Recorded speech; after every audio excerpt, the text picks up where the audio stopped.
Baspa supremo Mayawati इस वक्त लोकसभा चुनावों को लेकर अकेले अपने दम पर आगे बढ़ रही हैं और हुंकार भर रही हैं कि वो बीजेपी को कड़ी टक्कर देंगी।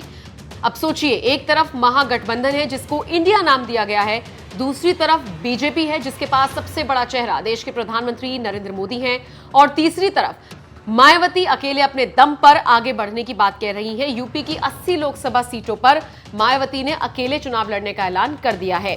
हालांकि ये राजनीति है और यहां पर कभी भी कोई भी पलट सकता है, किसी की भी दोस्ती किसी से भी हो सकती है। ऐसे में इसमें कोई दो राय नहीं कि अगर मायावती किंग मेकर की भूमिका में आती हैं तो फिर उनके हाथ में पावर होगी कि वो महागठबंधन के साथ जाएंगी या फिर बीजेपी के साथ जाएंगी। इसी बीच मायावती हर उस शख्स को भी उधेड़ रही हैं जो कहीं ना कहीं उनकी राजनीति में दखल दे रहा है या फिर देश हित में बात नहीं कर रहा। जैसे स्वामी प्रसाद मौर्य, उनको लेकर मायावती ने तंज कसा। समाजवादी पार्टी के नेता हैं स्वामी प्रसाद मौर्य और अक्सर अपने विवादित बयानों को लेकर चर्चा में रहते हैं। अब उन्हीं को लेकर मायावती ने लिखा, समाजवादी पार्टी के नेता श्री स्वामी प्रसाद मौर्य का ताजा बयान कि बद्रीनाथ सहित अनेकों मंदिर बौद्ध मठों को तोड़कर बनाए गए हैं तथा आधुनिक सर्वे अकेले ज्ञानवापी मस्जिद का क्यों बल्कि अन्य प्रमुख मंदिरों का भी होना चाहिए, नए विवादों को जन्म देने वाला ये विशुद्ध राजनीतिक बयान।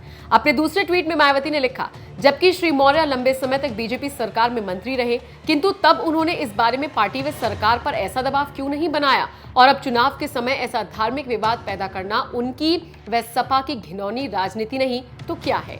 बौद्ध व मुस्लिम समाज इनके बहकावे में आने वाले नहीं है। आपको बता दें, हाल ही में ज्ञानवापी परिसर का सर्वे हुआ था और इसी को लेकर तमाम राजनीतिक दलों के नेताओं ने अलग अलग बयान दिए थे। इसी को लेकर स्वामी प्रसाद मौर्य ने साफ कहा था कि बद्रीनाथ सहित अनेकों मंदिर बौद्ध मठों को तोड़कर बनाए गए हैं और ऐसे में सिर्फ ज्ञानवापी मस्जिद का ही सर्वे क्यों हो रहा है, अन्य प्रमुख मंदिरों का भी सर्वे होना चाहिए। इसी को लेकर मायावती ने तंज कसा।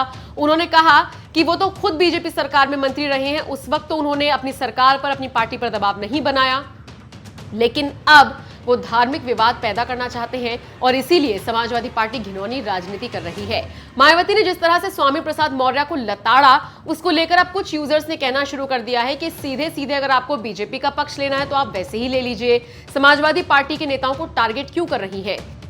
आपको बता दें, बीजेपी ऐसी पार्टी है जो अक्सर मंदिरों के मुद्दों को उठाती है और यही वजह है कि कई बार बीजेपी पर ये आरोप लगते हैं कि वो सिर्फ एक वर्ग को आगे बढ़ा रही है, दूसरे वर्ग को नहीं। हालांकि आंकड़े बताते हैं कि बीजेपी जब से केंद्र में आई है या फिर कई राज्यों में जहां पर बीजेपी है वहां पर हिंदू मुस्लिम सिख ईसाई सबके लिए बराबर तरीके से काम किया गया है, कोई भेदभाव नहीं, लेकिन उसके बाद भी विरोधी आरोप लगाते हैं। अब इन सब के बीच मायावती ने जिस तरह से स्वामी प्रसाद मौर्य को लताड़ा, उसको लेकर लोगों ने कहना शुरू कर दिया कि हो सकता है अगर मायावती किंग मेकर की भूमिका में आई तो वो एनडीए का साथ देंगी। देखना दिलचस्प रहेगा मायावती का स्टैंड क्या होगा। फिलहाल आप इस खबर पर क्या राय रखते हैं, कमेंट करके जरूर बताएं।